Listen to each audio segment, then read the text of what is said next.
Welcome to the Weekly Juice Podcast, where we discuss all things real estate, personal finance, investing, entrepreneurship, and the many ways to achieve financial independence. We interview accomplished investors and entrepreneurs with the goal that their stories inspire you to take control of your financial future. Here to get your creative juices flowing, while also documenting their own personal investing journeys, are your hosts, Corey Jacobson and Ryan Bevilacqua.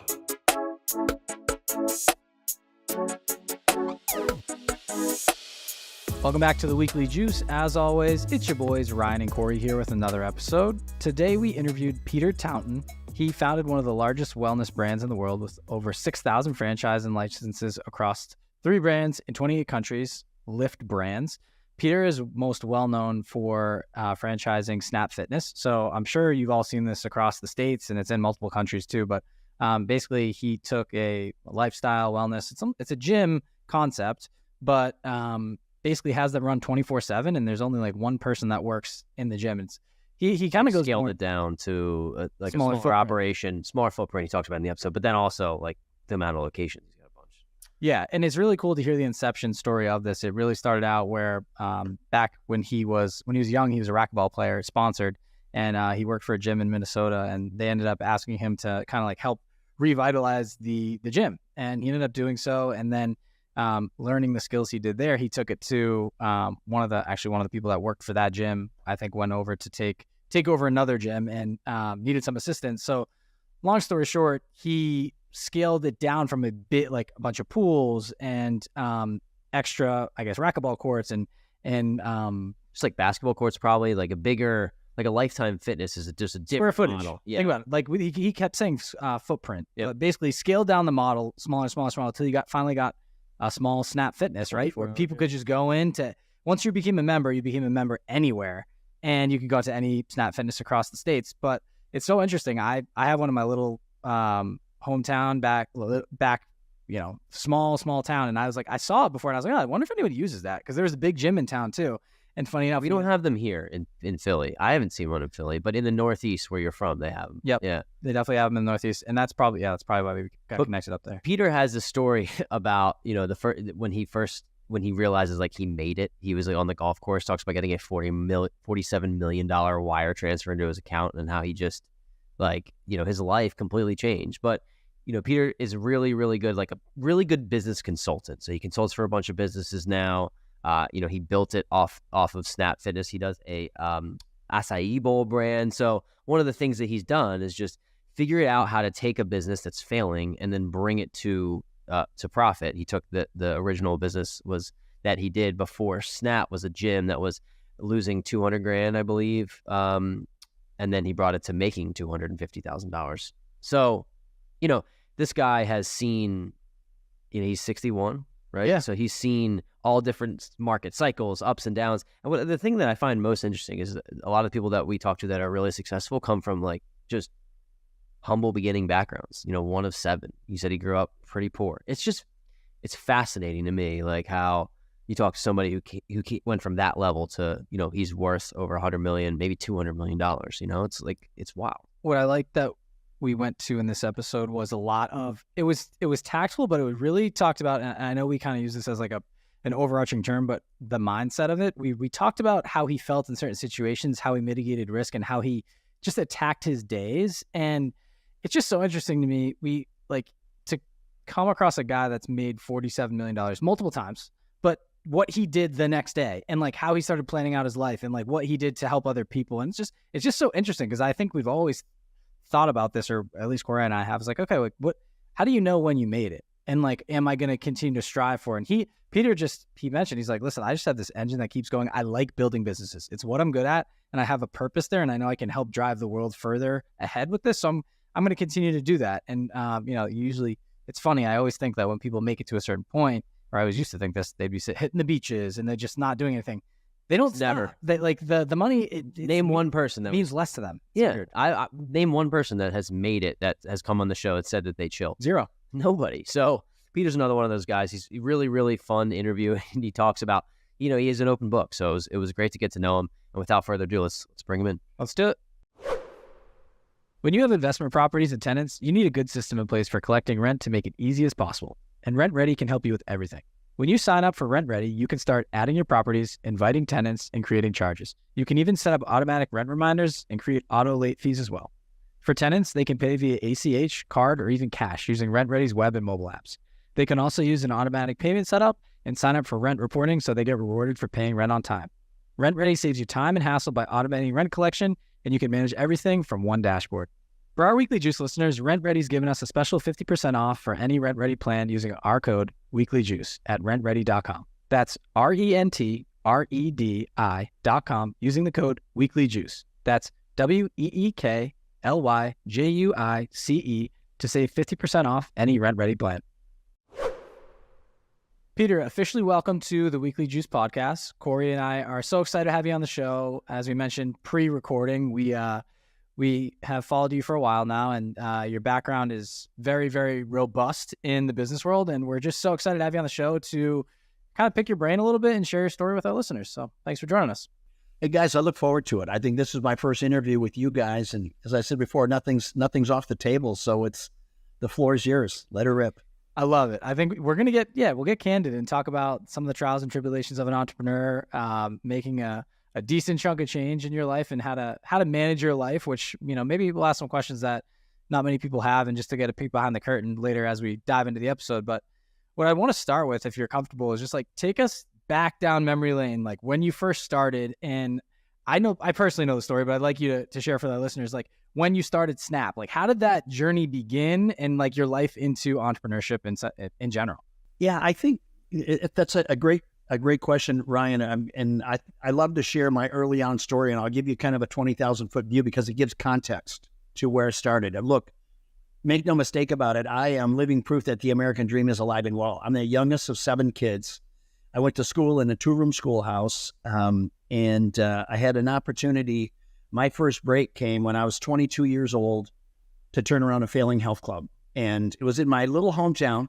And the owners, there was 5 owners at the time, they said, "Hey, Peter, if you can turn this business around, we'll give you a chance to buy us out with the profits of the business." Now, I'm 22. I had quit college. I had no plan B. I was all in. And look, it worked out. Now, it took me 8 years to turn that club from losing $200,000 a year to making about $250,000. So that's a pretty big swing in a little town. But in 8 years, I had enough equity. I bought the partners out of the business. Now I owned it free and clear.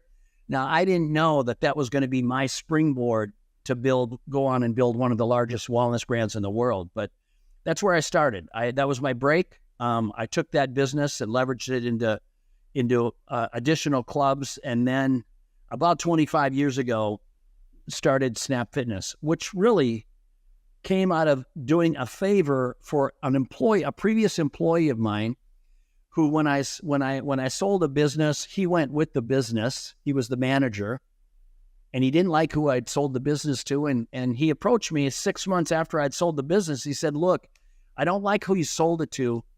Would you build me a health club and let me run it for you?" Okay. And that was the flash of me thinking about, what if I didn't have this big full service club? Because my clubs were indoor pools, racquetball, aerobic, all these full service clubs. And I felt indebted to him because the guy had worked for me for 12 years.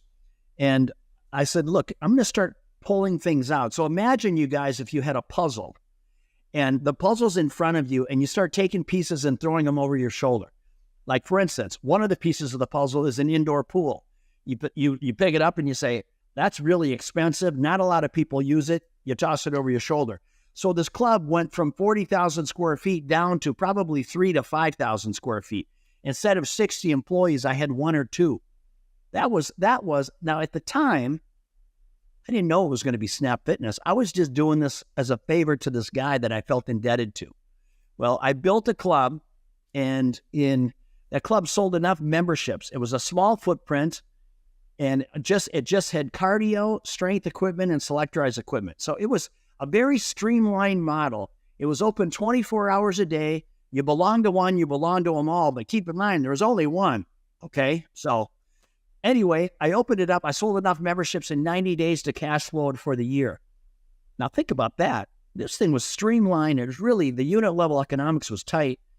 And I told them after about 3-4 months, I said, hey, look, I'm going to build you another one. Okay. Because it was just kicking butt. I built another one in a mid-size market. The first one was in an urban market. The second one, I put it in a mid-size market. It behaved the exact same way. It just rocked. Then I still was not thinking franchising. Then I told them I'm going to build a third one. And I put it in a little town of 3,500 people. Okay. And I said, if this thing works here, I know I've got a tiger by the tail. Look, the rest is history. I put it in that little town. The unit level economics worked. I sold enough memberships in 90 days of cash flow for the year. And from there, I franchised it with zero franchise experience and just use a lot of common sense and street smart. Keep in mind, I quit college. So I always say, the A students work for the C students. That was me. Okay. So it worked out. And I went on to build one of the largest wellness brands with thousands of clubs around the world. So thank you for sharing that backstory. I think this is awesome. I'm curious, has it always been health and fitness for you? Like, was that something that you thought of when you were a kid and a teenager? Is that because, and the reason why I asked the question is because just because somebody likes basketball, for example, me, I grew up loving basketball. I knew I wasn't going to play professionally. But that doesn't mean that I would want to go into broadcasting or go into being a GM. I love coaching. I happen to be a coach. So that's the thing that I gravitated towards. But sometimes business people say not to go into the business that you love. Some people do. So I'm curious, was it like did you always love health and fitness, or was it you kind of fell into it? My vehicle into it, I played professional racquetball for 12 years. So did my identical twin. So I'm the youngest of 7 kids. I have an identical twin brother. So we were sponsored players for Echelon, which is at the time the largest racket manufacturer in the world. And we were sponsored players for them. We traveled around the country. That was the window for me. I was always traveling. I was meeting great people. So I fell in love with the environment. I fell in love. It was so positive, athletics, positive. So I said, look, this is something I can do. I didn't know that my first opportunity was going to come into space. It just happened to. So, I'm a firm believer in divine intervention. I mean, I sit back here today and I think about, how did this kid who grew up in a 2-room schoolhouse, how did that kid end up to where I am today with, in my life, I've had private jets, yachts, multiple homes. How did that happen? So for me, when I reflect back, I think about what a blessed life I've had and I've had the opportunity to work with some great people. So I don't take any of this for granted. I love doing interviews like this with people. And, I want your audience to understand, hey, look, I'm living proof that it can happen. If it can happen to me, it can happen to you. Believe it. One of the questions that I have, I want to get back into the meat and bones of it, but something you said struck a chord with me, and you mentioned having all of the luxuries of life. I struggle sometimes with trying to figure out when will be enough and where I actually want to get to, and if I'll actually be happy when I get there. And we like to ask entrepreneurs who are several steps ahead of us, was there a point that you were like, I made it, or I have the level of happiness I need? Or are you always searching for something more? Because you could stop working today, I assume, and that might not be in your DNA. So I'm curious, how do you balance all of that? Like the weight of like, I want to push for more because it's who I am, but also like, do I have enough to be happy? Yeah, I think it's however you're wired. And for me, I mean, that's a question that I ask myself a lot. And I've always come at this from a place of gratitude, but I also believe that taking money and putting it aside, you got to wake up every day with purpose. It doesn't matter how much money you have, little or a lot. You got to get up every day with fire in your belly. Now, what lights that fire? It's different for everyone.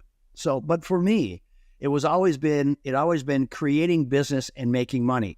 Look, as embarrassing as that is for me to say, the reality of it is, until I got to be about 50 years old, think about that, 50, I got up every day wanting to make money. I don't know if it's because I grew up with very little, that you felt like, my God, there's never enough. I had this hunger to succeed and always looking over my shoulder. Even today, think about this. You want to hear something that's completely jacked up. I built a $200+ million company and I walk around like I'm broke. Okay? Get your head around that. All right? How do you figure? What do you mean when you walk around like you're I broke? always walk around with this level of paranoia. Okay? Like the other shoe's going to fall. How did this happen to me? Almost a level of guilt. But I've taken that to a positive place. I get up every day. I mean, my fiance, Carolina, she says, "You're the hardest working guy I know." My friends say, "Peter's the hardest working retired guy you'll ever meet." Yeah. All right? And there's some truth to it. Now, number one, I like getting up every day with purpose.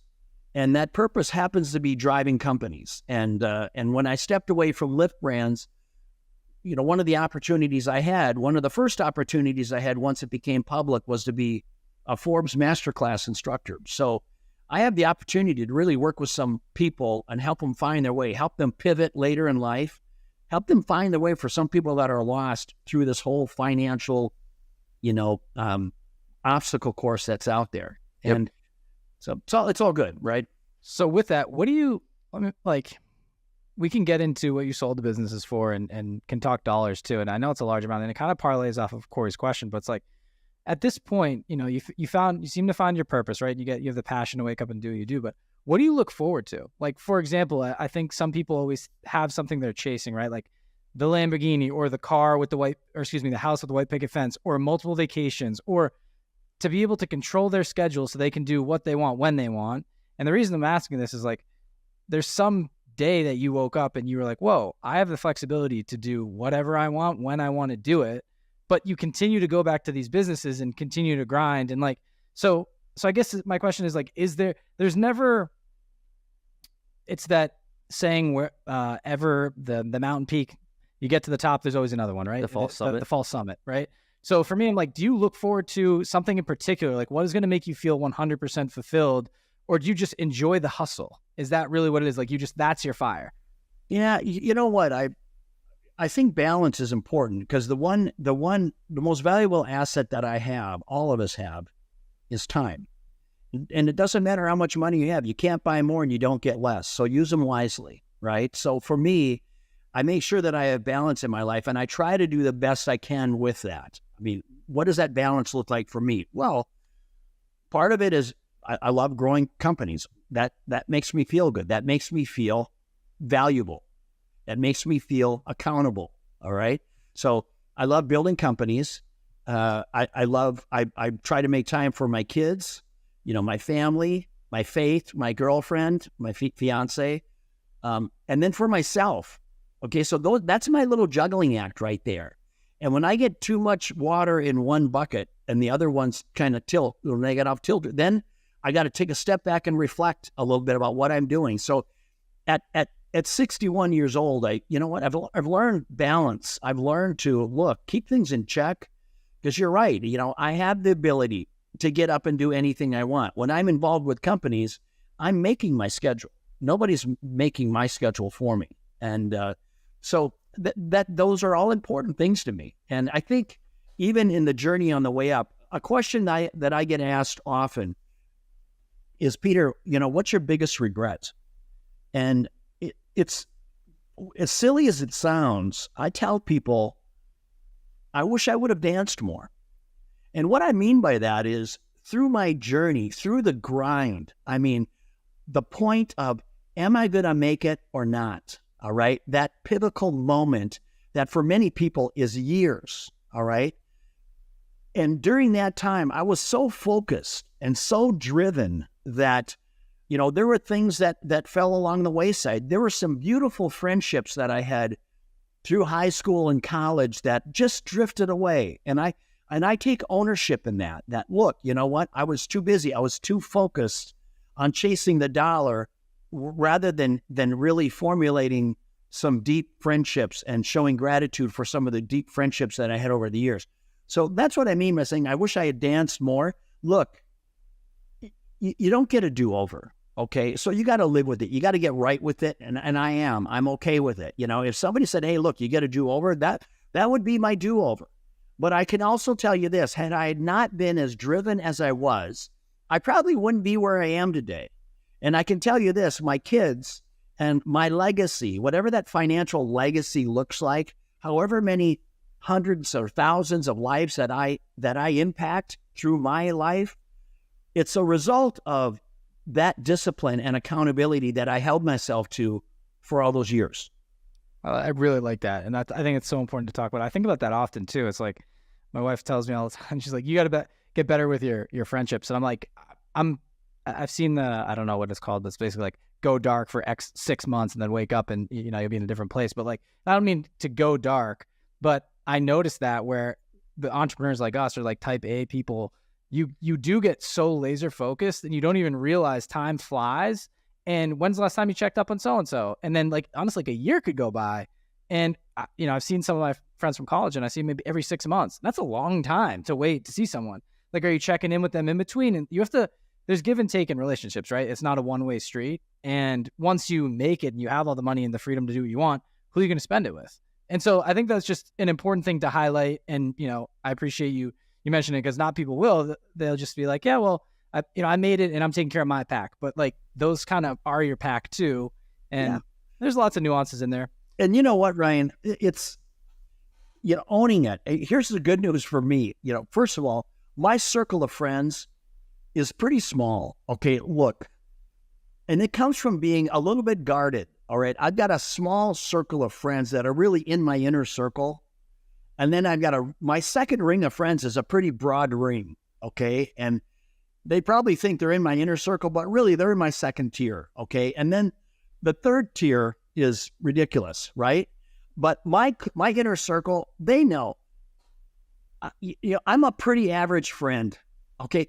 But self-profess, I suck. I suck at being a friend. They know I'm busy, and that's no excuse. We're all busy. And I tell them, I suck. Like literally, people say, Peter, you're intense. I think I'm one of the least intense people around. But if people tell you you're intense, I guess you're intense, right? Yeah, I've heard that too about myself. And I'll get on a phone call. I'll get right to it. It's like, hey, it's not like, hey, brother, how you doing? I'll jump right to fifth gear, okay? And then sometimes I got to stop and I got to go, hey, wait a minute. Holy shit. Hey, how are you? Yeah. How's the family? I got to check myself. Yeah, 100%. I've gotten that too. And you're intimidating. I didn't want to talk to you. And they're like, me? I'm like, dude, are you kidding me? I'm like, goofball. But it's the way we hold ourselves. And you're just a laser. And just then don't get us talking about something we're passionate about or it's over. And so there's a couple of things. We're all cut similar cloths here. I want to talk about a couple of things, and specifically, I want to talk about risk and like how you've adjusted that across your journey. But while we're on the topic of your circle, right? How have you adjusted to becoming very wealthy and then going out to dinner or going on trips or being around people that maybe aren't quite as fortunate or where you are in life and navigating maybe some of the conversations? And the reason I ask that is like, sometimes maybe you feel like they can't relate to you and you don't want to offend anyone. And there's certain situations where I know there's tiers of people, but not everyone in your inner circle may be a millionaire or whatever that is. I think you know what I'm getting at there. How are you navigating relationships as you climb, I guess, social status and success? Look, it's, first of all, coming from a small Midwestern town, and I've always said, look, when I do a lot of these speaking gigs, I tell people, look, in your journey, I hope that everyone has an opportunity to experience any level of success, whatever that success looks like through your lens. But I said, for darn sure, don't let it ruin you along the way in the journey. Okay. And for me, one of the things that I'm thankful for is I've remained grounded. Okay. Look, I've had an unbelievable life, and I want for nothing. With when it comes, I've got Ferraris, McLarens, jets, yachts, multiple homes. I want for nothing. But you'd never know that. If you ever met me in a coffee shop, I'm a blue jean t-shirt guy. Okay, I'll rock a baseball cap on backwards. Doesn't matter. I don't need to flex, and I'm glad that I came out the other side like that. And when I speak to people that have acquired real wealth, I tell them, hey, look, make sure that in that journey you're pulling people in the backdraft of your success along the way. Give them opportunity, open doors for them, because look, when you acquire real wealth, real money, you can open doors for people. And don't forget about that. That's not all about you. Show some gratitude, some humility, and it pays dividends. So, when you get to a place, I guess when you get to a place in your life where you feel like you've checked the financial box, and look, it doesn't matter how much you have. If you're going to spend money like a drunken sailor, you're never going to have enough. And that's not how I was raised. But now I look at it and I say, these are some things that I want to do. I want to leave a legacy. What does that look like? I want to do good. I want to make a difference. I hope someday my great, great, great grandkids can look up at what I accomplished in my life and how I changed the life, the legacy for my family. That's what I hope. And doing good, helping people along the way. Very cool. I want to talk about some of the things that helped you get to the position that you're at. You talk often about discipline, accountability, progress, how they all kind of mesh. I'm curious if you can maybe elaborate on how you use those three terms in your life to kind of propel you and maybe what does a day in the life look like? Maybe not now, but while you were building. Look, discipline and accountability are three words that I love is discipline, accountability, and perspective. And I tell you what, without discipline, you don't hold yourself accountable to any standard. And I always say, look, anyone can be an all-star if you set the bar at your ankles. So you got to look at yourself and understand what you're capable of. And if you're looking for other people to tell you what you're capable of, you're lost already. All right. You got to look in the mirror. You got to look that guy in the eye and say, look, you freaking got this. Okay. You got to believe in yourself first and foremost. So, and then set your goals and then have a plan. Set that plan of what it is you want to do. I get people all the time. Hey, Peter, I want to be a millionaire. Okay. What are you making now? And look, it's somebody that's making $50,000 a year. They want to be a millionaire. And I say, look, I'm going to give you a roadmap here, but you're not going to go from 50,000 to $1 million. So let's get working a little bit. Let's start putting some money along the side and get that working for us. I carve out a path. I tell you what, guys, there's some truth. The more money you have, the easier it is to make money. There is truth behind that. And anyone that tells you otherwise is full of it. All right. Because with free cash flow comes opportunity. So when I was younger, sacrifice was no problem for me. I would sacrifice the luxuries. I would sacrifice going out with my buddies on a Friday night. If I had work to do, my work came first. Okay. Because I had no plan B. So discipline, accountability, sacrifice, perspective. Perspective, why is that? Because it takes longer than you think, all right? If somebody had told me, think about it. When I started, okay, came from nothing. For 20 years, I ran these clubs. I built some clubs. And when I sold it all, I was 40 years old and I had $3 million in the bank. Think about that. $3 million in the bank. Now, coming from somebody with no money, I thought I was rich. Okay, I thought I've done it. All right. But from 40 to 45, I went from 3 million to 100 million. Okay. So imagine that ride. Okay. And then beyond that point, building it from 100 to $200+ million company. Look, it can happen just that fast with the right idea. So it's, for me, it's perspective and drive and good habits, discipline. Good quality habits of every day. The same grind that you guys have every day, the same grind, the routine that you do that you're on point, and these are good measures heading in the right direction. That's what's going to serve you well long term. Okay. Totally. You're consistent. Yep. It's key. That's great. And I've heard this from a fitness perspective, and you would know about this, but like consistency over intensity. I've heard that. Like just showing up every day is better than trying to be like, oh, I'm going to make all this, I'm going to work 2 days a month and work for 24 hours each of those 2 days, right? That's not going to work consistently each day.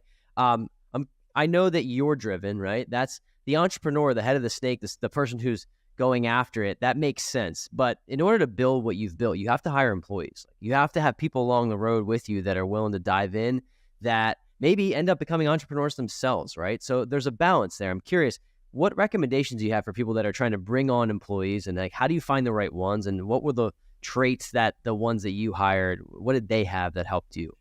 You can tell when you bring someone on and they've got it, meaning they're not looking at the clock. They're not 9 to 5. They give it what it takes. And what they don't know, they figure out. And I always say they're coachable. Okay.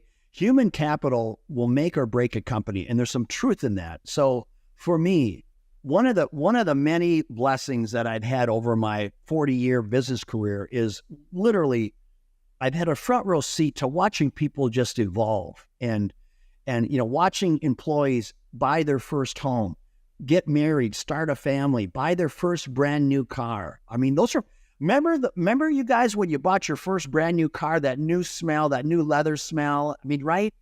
You get to vicariously experience all those things in that journey. And those are the parts of it that I love. And I tell you what, I think part of my success is the people that I brought with me, the people that were department heads. I believed in them and they knew that I believed in them. And I tell you what, there's times when I've had meetings, and I share this story often. It's kind of funny. But when I'm building a brand, I have the department heads, I have a recap meeting. And if we blew it in something, if we just completely whiffed, I'll go into this board meeting with all the department heads, and there's about 12 of them in there. And I'll say, look, here's the reality, and I'll explain how we missed. And then I'll say, look, here's the reality. We're just not that good. Okay? And I tell you what, me telling my staff, we're just not that good, I guess. And then I'll grab my coffee cup and I'll leave. I'll go to the break room. I'll get a cup of coffee, right? And I close that door behind me. I tell you what, the freaking fur is flying in that room because every one of those people, they're natural born leaders. And they will say, look, they will find a way. They will cut through the mess. I'll come in 10, 15 minutes later. The room might be 5 degrees hotter, but I tell you what, then we get down to business, okay, on how we can do better. We, work smarter, work better yield. I mean, and that's the key. When you have people that really care, that you care, and when you tell them, hey, look, and there's time I pulled employees aside, away from the group and said, hey, look, you're so much better than what you're giving me. You have no idea how freaking talented you are. But you have these moments where you just completely suck. So what's going on? Is it you have something going on at home? Talk to me. Okay? Are you upside down financially? What is it? Because what you've been giving me the last 20, 30 days is not going to cut it. Right? And I tell you what, they appreciate that. And they'll come back to me. It might be a year, 2 years later and say, hey man, that little pep talk, as tough a love as it was, it changed me. And that's what being an entrepreneur is. That's what being a leader is.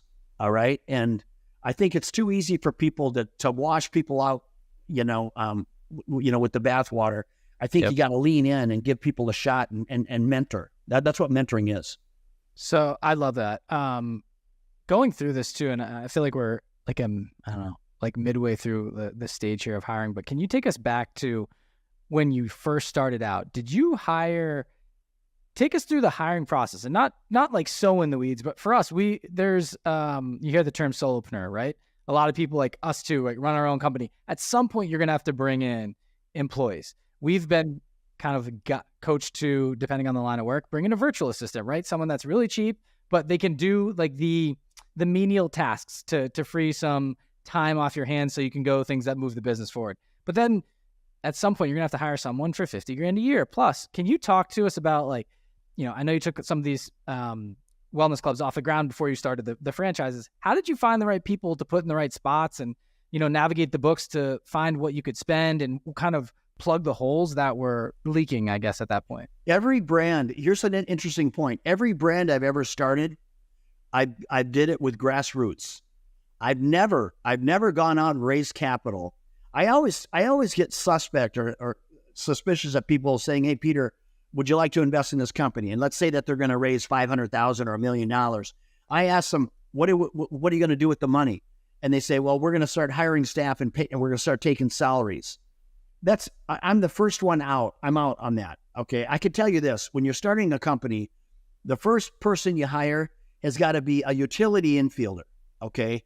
He's got to be somebody that you got to be able to look before you even think about hiring. You got to make your punch list of here's the 10 material things that we're doing. Here's what moves the needle. And then once you put those in chronological order, then put a time by each one. How much of your week are you allocating towards these 10 big movers? All right. And from there, you hire your talent and you make decisions. Look, early on in a company, don't ever give anyone else the ball. Okay. It's bases loaded, ninth inning, 2 outs, and you're the pitcher. You want the friggin' ball. Okay. So be that guy. So what you're trying to do is say, look, I'm going to find someone that can do items 7 through 10, which is going to free up X amount of hours for a week for me so I can leverage that time into these areas. All right. That's first and foremost. As you start getting cash flow, now you can start departmentalizing. You can bring on someone in marketing. Okay. I think one of the most worthless hires to make early on is an accountant, believe it or not. Okay. Sure. Look, you can run most companies when they're starting, you can do it with QuickBooks. If you need somebody to help you manage your purse, you're not the right person. Okay. You manage inflows and outflows. How much cash is coming in? How much is going out? I mean, that's basic math. Okay. So, well, I would say, the accountant is one of the last people I hire, honestly. It's marketing, because marketing drives sales. And it's not the guy that's got 15-year tenure in marketing who's going to come in and want 80 to 100 grand. I don't want that guy. I want the person who's got 2 years under their belt. They worked with a marketing company. They majored in marketing. Hey, look, they're young. They're fiery. They understand what's cutting edge in social media, where you need to be. They got more time than they have money, and they're willing to give you the effort. Okay. So that's how you start. And then crawl, walk, run. I tell you what, every one of my companies, when they get to a point where they're making money, then I take an allocation. I take a certain percentage of my company and I make allocation to my employees. So when I sell the company, they're going to get paid. Here's my caveat. If you're not employed by me when I sell the company, you're not getting paid. Okay? You're not paying. So what does that do? It creates loyalty. You're going to think long and hard. If you've got 100,000 shares of this company, and if when you exit that stock is worth $1 or $2 a share, you're going to think twice about jumping ship. And today's day and age, that's real. All right. People today, this generation out there, they jump ship without even having a plan B. They just pull the chute. Right. I mean, so I look at the market that I'm dealing with. I look at, how do I want to grow this company? How long will it take? I look at everything, but that's how I do it. Great. That's great advice. You mentioned the workforce today, the younger generation, and then that brings me kind of to the current state of the market. I'm curious what your thoughts are on like how you're navigating the waters now. I find it funny when people say uncertainty, because I mean, I've only been in business for 6-7 years, but it's always been uncertain to me. I never know what's going to happen. So I feel like uncertainty that's the certainty to me. So I'm curious, what do you see with the current state of the market, and like, and how do you proceed forward with that globally as you try to expand business, grow your business, or pivot? It's kind of a long question there. No, I get it. It. Hey, look, here's the reality. When people say, here's my 5-year window, I go, wait a minute, forget your 5-year window. Let's reel that into 3 years. Okay. And then we're going to break this thing down to, here's our 1 and 2 year plan, because things evolve that fast. Okay. I mean, look at just what's happened just since the last election. Interest rates at an all-time high. Okay. Inflation as high as it's been since the early 80s. All right. So it's affected consumer spending. The consumer today is holding onto their discretionary spending dollars, and everyone's feeling it. I mean, if you're McDonald's, you're not feeling it. If you're a fast food or healthy fast casual, as long as your price point is sub $10, you're not feeling it as much. But high-end restaurants, they're feeling it. So you got to evolve and pivot accordingly. One of my brands right now is an acai bowl concept, nautical bowls. Hey, look, when we started this concept 2.5-3 years ago, stores were doing $600,000+ a year in annual revenue. Today, the average store is doing $400,000. Do the math on it, okay? So you got to build a different model. What have I done? I call it Nautical Bowls 2.0. It's a smaller footprint. And you're seeing other chains doing this. Smaller footprint. Why? A higher portion of their revenue is coming through third-party delivery, Uber Eats, DoorDash, Grubhub. You don't need the seating. People, they come in, they grab it, and they go. All right, people are on the fly. So what have I done? I've made a smaller footprint, less seating. It costs 30% less to build out the store. The monthly operating costs are 30% less.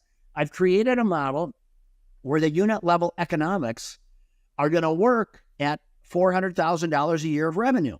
So, and I love that. You've got to be able to constantly be assessing of what's going on. When the economy turns around, those stores will be in a better position to succeed because they've got less overhead. Okay. I find that interesting based on like being a consumer of acai bowls or you know, I don't eat fast food, but I eat like Chipotle and Sweetgreen and stuff. So, but it's interesting that you say that because when you say smaller footprint, I can't remember the last time I sat in a Chipotle or a Sweetgreen or a Honey Grow. These are just examples of places around here, or an acai. I can't remember. But if I'm going to dinner and the entrees are $20, $30, $40, $50, then I'm probably not getting pickup. I'm sitting, you got bigger space. So I've never thought of it like that. And when you said footprint, I was going to ask what you meant, but I realized you're talking about physical space. So that's pretty cool. And when you're spending $40, $50 an entree, you're looking for a guest experience. Okay. You're looking for a restaurant dining experience. All right. It's tricky, you know, in Miami, our cost of living here is one of the most expensive cities in the country, if not the most expensive. And that's nothing to brag about. I mean, we surpassed New York last year. I believe it. Inflation here is crazy. I mean, it's just absolutely insane. But that's the price of poker if you live in Miami. So I want to kind of pivot a little bit here too, and I think about it's rare you speak to someone that has reached such a high level of success. And I think a question that many people would probably want to ask and don't ask is like, can you take us to the moment? I know Corey asked it earlier in the show, but like the moment where you felt like you made it, or maybe the day that you got that check or that direct deposit when you sold those shares of the company and you became $100 millionaire versus just a millionaire. And I say just lax, like, you know, like it's a small thing. It's not, but where your life was completely changed, right? And it took you to a different level. Where were you at? Do you remember like walking or where your headspace was at? And I have questions that parlay off this, but I just want to know, like for us, I was thinking like, when am I going to know I made it? And I wonder if you had one of those. I'm afraid we're not. Yeah, that's what we're afraid. Yeah, you know what? I could tell you exactly where I was. I was walking down the first fairway at Spring Hill Country Club in Minneapolis, and literally walking down the first fairway, and my phone rings, and it's my attorney and my accountant. And they said, "Hey, Peter, the funds have been wired into your account." Okay. And I said, "Thanks, guys." And I hung up, and I went to my Wells Fargo app, and there sat $47 million. Okay. I mean, my eyes welled up, and, you know, my buddies knew that I had a big day, you know, that obviously, because I had spent the morning before that signing a bunch of documents. But my friends, I mean, what'd you shoot that day, Peter? Had to be low. No, you know what? I tell you what, I just said, for me, it was a moment of emotion of just saying, oh, man, I freaking did it. The kid and the youngest of 7 went to school in a 2-room schoolhouse, quit college. I was, you would have, if I was a stock, you would have shorted me as a kid, right? And I did it. I knew my life would never be the same. I sold 40% of my company at the time for $47 million. And then 5 years later, sold another 40% for about the same amount, right? So it was a game changer, right? It was, it's unbelievable. Yeah, it really is. It's hard to get your head around it. That's real money, right? It is. And I think so. I'm living here in the moment with you, right? I'm picturing on the course, right? You get the Wells Fargo deposit. Like, you go, at some point, you're going to go to bed that night, right? Maybe a little bit later than normal, I would imagine. You wake up, and let's just say you've had a day or two to let it settle, right? You open up the app again, because I know for us, we open our damn apps all the time. Hey, did this bank account go up? Did my stocks increase? But the money's still there. So take me to, is in your head twofold. One, what was something that you purchased for yourself that you just want, that you were maybe itching to always buy, and you knew you had the flexibility and the freedom to do so, and you were like, whoa, I can do this, and I'm not gonna feel it. And then part 2 of that is, so keep that one thing in your head for you. And then the second is, I'd like you, because I know you've had to have done this. You've talked about people in your backdraft that you've brought up to your level or helped out along the way. And maybe it's not buying something for them, like a house or a car, but like changing their life. For example, like $100,000, it's gonna change someone's life drastically that doesn't have it. And $47 million, you're not gonna feel it. So I'm wondering if you have one of those stories that you remember, like, and it's meant something to you. Like, I've changed someone's life. You don't have to give us a dollar amount, but like what you've done to bring them up to a place in their life that they might not have ever gotten to without your help. I think, you know what? I think when you have that kind of money, you're looking at business opportunities of people that have an idea, and you become an equity partner with them in a business that they're running, and you're banking on them. I think many times you have to bet on the horse. And when you give them the seed money to get them into the business, and then you exit the business, it is what it is. I've had many of those along the years that have been that. And keep in mind, since I sold the first time, it's been 17 years since I took the first 47. So it's been a long time, right? So I think being a pivotal part of helping other people realize their dream, that's very rewarding. Obviously, the philanthropy of giving back into different fundraisers and things like that. But I'll tell you something that's interesting, only for me, is when I'm going, my philanthropic endeavors, if you're a professional fundraising organization, you're going to get very little from me, to be honest with you. Okay, some groups out there today, they're professional fundraisers. They're big nonprofits. They raise millions and millions of millions. There's so much pork belly fat in that entity. That's not me, okay? I would much rather be involved in a grassroots, people that are volunteering their time, making a difference in their little corner of the world. That's where I want to be, okay? So it drives people crazy. Now, look, when I get invited to fundraisers, I know what I'm there for. Do you know what I mean? Okay, totally. It's not because, Peter's a great guy. Bullshit. But I know what I'm there for. I'm there to help and make a difference and make a donation. That's why when I go to fundraisers, look, there's many times I've got jeans and a t-shirt on. Look, it's not me snubbing a nose. I know what I'm there for. I'm not flexing. I don't need to do anything. I'm here because I want to be here. I believe in what you're doing. And if I can make a difference with you, I'll do it. You know what I mean? Cool. Yeah. So, obviously you've been a serial entrepreneur for a long time now, and we've had a lot of conversations about the journey, but also the destination and what you've created and just being able to enjoy it. But for people that are listening who don't have $47 million in their bank account, which I would venture to say is everyone, what do you feel like is good advice for today's market, today's economy? Are there certain business types that you really like? Or are there certain, evidently, the acai bowl, that's one that you're already working on. But I'm curious, do you have any tangible, I like the way this is trending. I like the way, this type of business is moving in 2024. And maybe just to spark some ideas for people that are listening. I think the first thing is you have to look at what's relevant in today's marketplace. Now, for me, the no-brainer, take Amazon as an example. But there's not many companies do it better, okay? And believe me, they print money. They've been printing money for a long time. But you wait, Amazon is going to get into the travel place. They're going to get into the car space. They're just beginning. Amazon will own the commerce world, I promise you, okay? So Amazon, can't go wrong with them. Apple, you know what? Great company, very innovative. They're not going away anytime soon. And then, what is it? NVIDIA, and the AI, look, no-brainer. Facebook, no-brainer.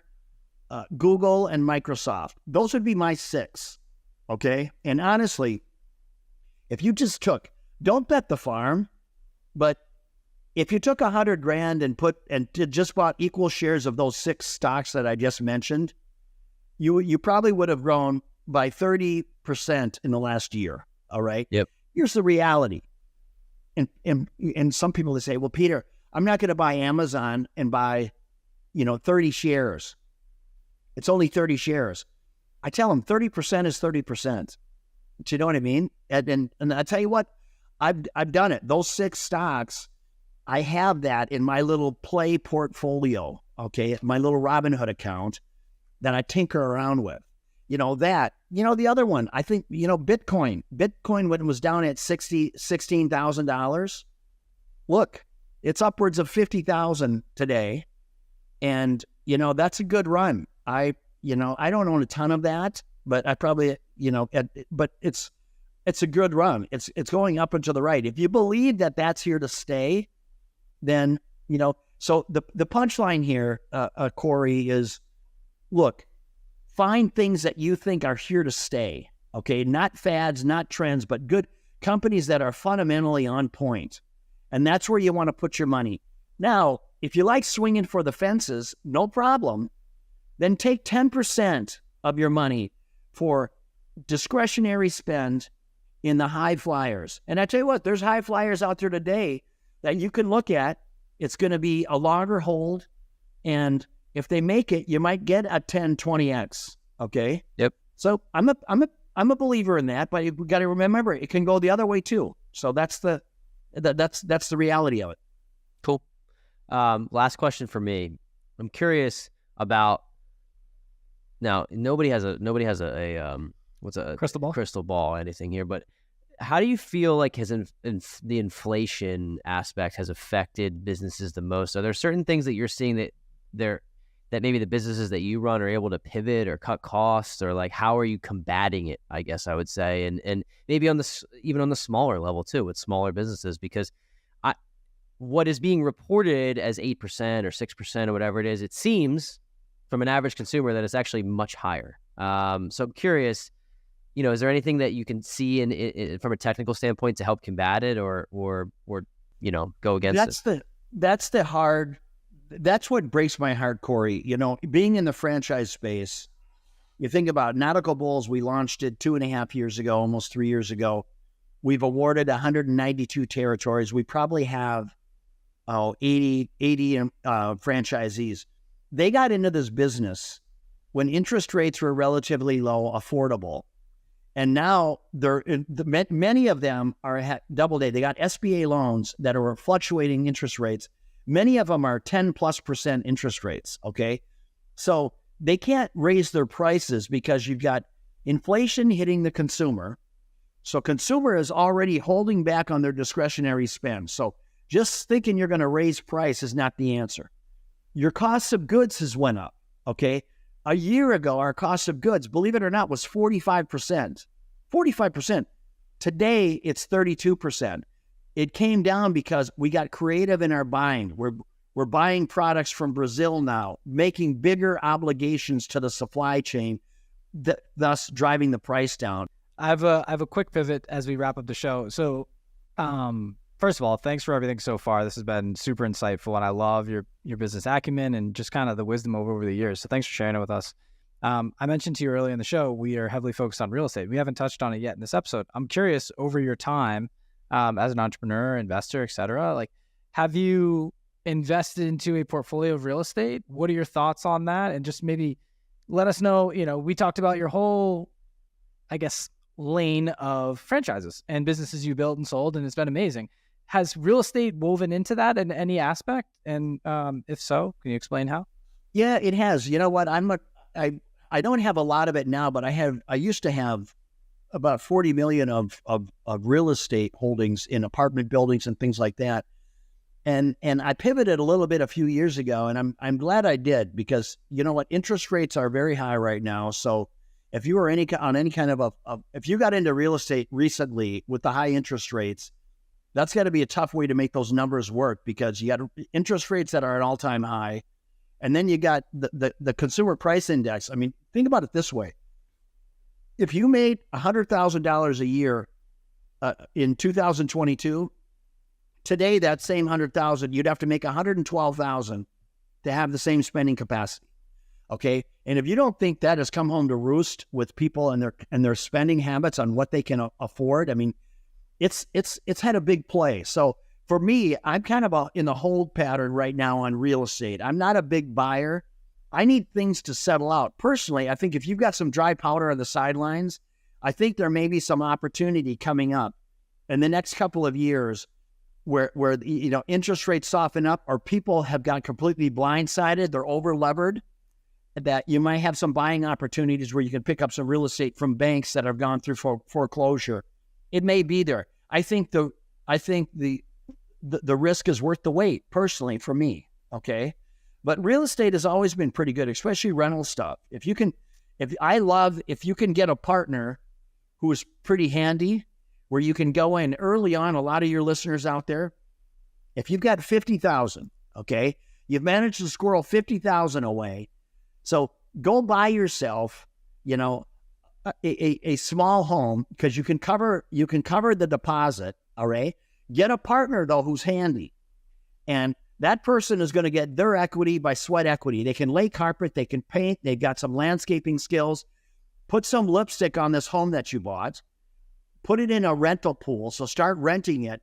The rental surplus more than pays the debt on the home and kicks off some positive cash flow for you. So keep in mind, you've got 50,000 tied up in this home. It's spinning off 7 to 10,000 a year of free cash flow.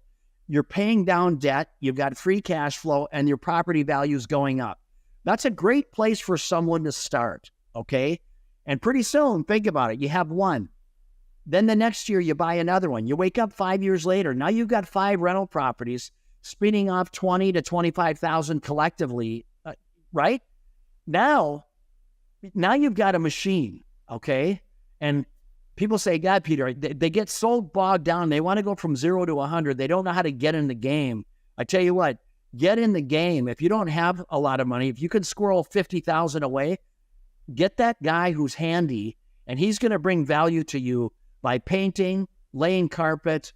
He's got some carpentry skills. He knows how to landscape. I'll tell you what, I'm a big fan of it. Start small and have a plan to grow.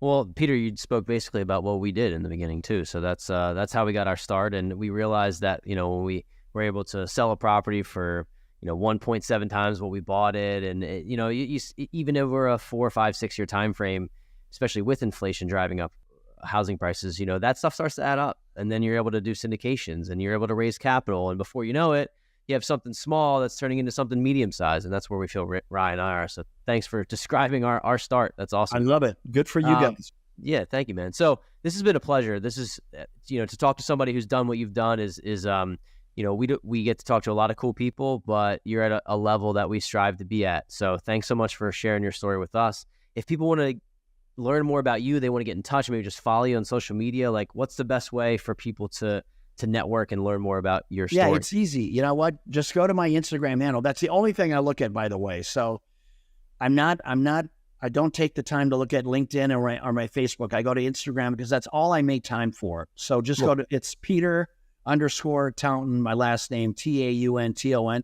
Follow me there. And you know what? I look at it. If you message me, as long as you're not trying to sell me something, okay? If you message me, I'll answer you, okay? I will. It's me doing it. It's not a staff of mine. I've got people that manage my social media, but I make a point. Hey, look, if somebody's reaching out to me, that's part of what I look at as my philanthropy, is giving of my time, okay? So I will answer you. It is me, but just don't hound me. Don't try to sell me something. I'm not your guy. Cool. Awesome. And thanks for that caveat, because you might have gotten that if you didn't say it. So right. We appreciate you, Peter. This has been awesome to get to know you, and hopefully we can stay in touch. So thanks for spending some time with us tonight. My pleasure, guys. Hey, good luck to you, and congrats on your success on your real estate. Thanks for tuning in this week to the Weekly Juice Podcast. If you liked what you heard, please leave us a 5-star review on Apple Podcasts, subscribe, and share with friends. The more ratings we get, the more ears we'll get on our show, and in turn, we'll be able to provide you with more high-quality guests. You can also find us on Instagram at Weekly Juice Pod, where we post daily tips and tricks and document our own journey towards financial freedom. Make sure to tune in every Wednesday to get your weekly juice.